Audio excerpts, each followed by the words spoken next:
अस्सलाम वालेकुम students, Karachi board YouTube channel की जानिब से आज हम स्टार्ट करने जा रहे हैं फ़र्स्ट ईयर का कंप्यूटर साइंस।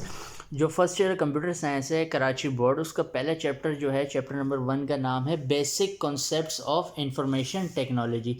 तो ये जो है चैप्टर 1 का नाम है। तो इसके अंदर हम जो पढ़ेंगे ना, वो क्या चीज़ होगी, सबसे पहले कंप्यूटर साइंस के बारे में हम स्टडी करेंगे। तो कंप्यूटर साइंस की डेफिनेशन क्या है? कंप्यूटर साइंस की डेफिनेशन भाई, computer science is the study of computers and computational system.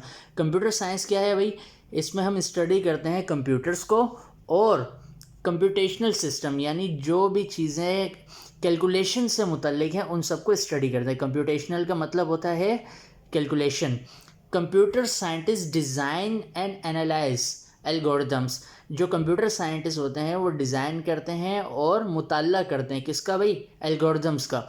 To solve problems, कोई भी जो प्रॉब्लम्स होती हैं उनको सॉल्व करने के लिए। And study the performance of computer hardware and software, और वो साथ ही साथ स्टडी करते हैं कंप्यूटर हार्डवेयर और सॉफ्टवेयर की परफॉर्मेंस को।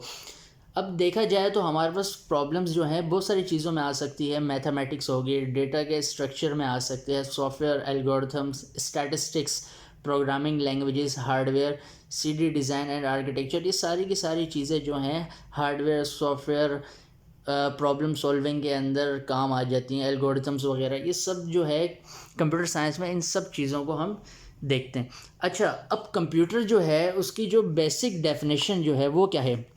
कंप्यूटर की बेसिक डेफिनेशन ये लिखी हुई है, a computer is an electronic device operating under the control of instructions stored in its on memory. यानी जो है कंप्यूटर एक इलेक्ट्रॉनिक डिवाइस है। इसको हम क्या करते हैं भाई, अपने हिसाब से कंट्रोल कर सकते हैं इसे इंस्ट्रक्शन देकर। इसकी जो हम इसे इंस्ट्रक्शन देते हैं ना, जो हम इसे ऑर्डर देते हैं, वो ऑर्डर क्या होता है भाई, इसकी अपनी मेमोरी के अंदर स्टोर होता है। That can accept data input process, और ये जो है उसे इनपुट लेता है और उसको प्रोसेस करता है। The data according to specific rules produce information as, आगे लिखा हुआ है भाई, as output and stored information for future use. यानी जो हम डेटा देते हैं कंप्यूटर को इनपुट के तौर पे, वो हमें क्या करता है, जब हमें ज़रूरत होती है फ्यूचर में, हम उस चीज़ को देख सकते हैं, उसका आउटपुट ले सकते हैं ना। तो ये क्या करते हैं, अपनी मेमोरी के अंदर उस डेटा को इनपुट लेके स्टोर कर लेता है। जब हमें चाहिए होता है तो फ्यूचर में हम इसे क्या कर सकते हैं, इसे देख सकते हैं, यानी कि ये हमें आउटपुट दे सकता है। अब कंप्यूटर के फंक्शंस देखते हैं भाई, कंप्यूटर के काम। A digital computer carries out 5 functions, यानी जो भी डिजिटल कंप्यूटर है उसके 5 फंक्शंस होते हैं। होते तो बहुत सारे, लेकिन हमने फ़िलहाल यहाँ पे 5 लिखा है। टेक डेटा एज इनपुट, जो भी हम डेटा देते हैं उसे कंप्यूटर को, वो क्या करता है, इनपुट के तौर पे उसे लेता है। स्टोर डेटा या इंस्ट्रक्शंस, यानी हमारी जो इंस्ट्रक्शंस होती हैं या डेटा, उसको क्या करता है भाई, स्टोर करता है इन इट्स मेमोरी, अपनी मेमोरी के अंदर। And use them when required, और हम उसे क्या कर सकते हैं, यूज़ कर सकते हैं जब ज़रूरत होती है। नंबर 3 पर है process that data and converts it into useful information. उस डेटा को वो प्रोसेस करता है और उसे कन्वर्ट करता है यूज़फुल इंफॉर्मेशन के तौर पर। Number 4 point generates the output, फिर वो क्या करता है भाई, आउटपुट जनरेट करके देता है आपको। नंबर 5 पॉइंट जो है वो लिखा हुआ है कंट्रोल्स ऑल अबव 4 स्टेप्स, यानी जितने भी ऊपर वाले 4 के 4 स्टेप्स हैं ना, ये सबको भी क्या करता है, कंट्रोल करता है। अब जैसे लेट्स से कि ये आपके पास कंप्यूटर है, या आप उसे डेटा देते हैं, वो डेटा को प्रोसेस करता है, फिर उसके बाद हमें आउटपुट के तौर पर वो इन्फॉर्मेशन दिखा देता है। अब कंप्यूटर जो है 2 हिस्सों पर मुश्तमिल होता है। कंप्यूटर के पार्ट्स, यानी कि कंप्यूटर के जो कंपोनेंट्स होते हैं वो बेसिकली कितने होते हैं, 2 होते हैं। एक सॉफ्टवेयर होता है और एक हार्डवेयर होता है। तो हार्डवेयर क्या है, हार्डवेयर के बारे में स्टडी करें हम, तो hardware basically, computer hardware is the collection of all physical elements.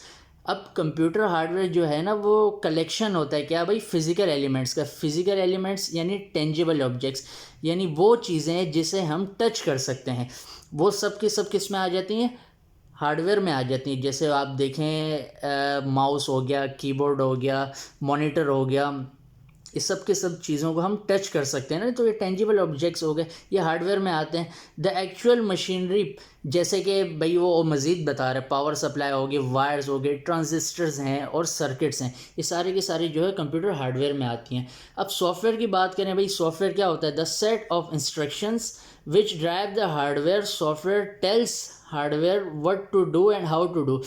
यानी जो भी सॉफ्टवेयर होता है ना, वो क्या करता है, हार्डवेयर को बताता है भाई आपने क्या काम करना है और कोई भी काम किस तरीके से करना है, वो उसको इंस्ट्रक्शंस देते हैं। अब इसी तरीके से जो कंप्यूटर के जो यूनिट्स हैं ना, बेसिकली कितने यूनिट्स हैं? एक इनपुट यूनिट होता है, एक सेंट्रल प्रोसेसिंग यूनिट होता है, प्राइमरी मेमोरी यूनिट है, सेकेंडरी स्टोरेज यूनिट है और इसी तरीके से आउटपुट यूनिट होता है। तो इसकी एक हम छोटी सी ब्लॉक डायग्राम देखते हैं। तो इसकी डायग्राम में क्या क्या है भाई, ये ब्लॉक डायग्राम बन गई। तो ब्लॉक डायग्राम में सबसे पहले देखा जाए, ये आपके पास ये जो है ना, ये जो बना हुआ है, ये स्टोरेज यूनिट होता है। स्टोरेज यूनिट के अंदर प्राइमरी स्टोरेज और सेकेंडरी स्टोरेज होती है। फिर उसके बाद जो है एक और आपके पास ये यूनिट बना हुआ है, इस वाले यूनिट को हम कहते हैं सीपीयू। इस वाले यूनिट को क्या कहते हैं? सीपीयू। यानी सीपीयू के अंदर क्या क्या होता है भाई? कंट्रोल यूनिट और अर्थमेटिक लॉजिकल यूनिट, यानी ये दो चीज़ें जो होती हैं आपके ये वाले यूनिट के अंदर होती हैं सीपीयू में। अब कोई भी हम कंप्यूटर को क्या करते हैं? इनपुट देते हैं। तो इनपुट देते हैं तो वो क्या करता है? प्राइमरी स्टोरेज में आ जाता है। फिर प्राइमरी स्टोरेज के बाद वो भेज देता है इसे सीपीयू में, कंट्रोल यूनिट के पास।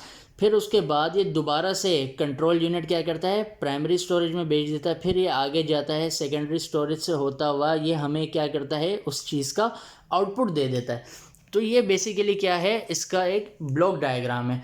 तो ये आपको थोड़ा सा सही नज़र आ जाए तो इसको आप पेपर में बना लीजिएगा अगर ये सवाल आपसे पूछा जाता है ना। तो आई होप आपको समझ में आया होगा। अगर समझ में आया तो वीडियो को लाइक करें, शेयर करें और हमारे चैनल को सब्सक्राइब करें।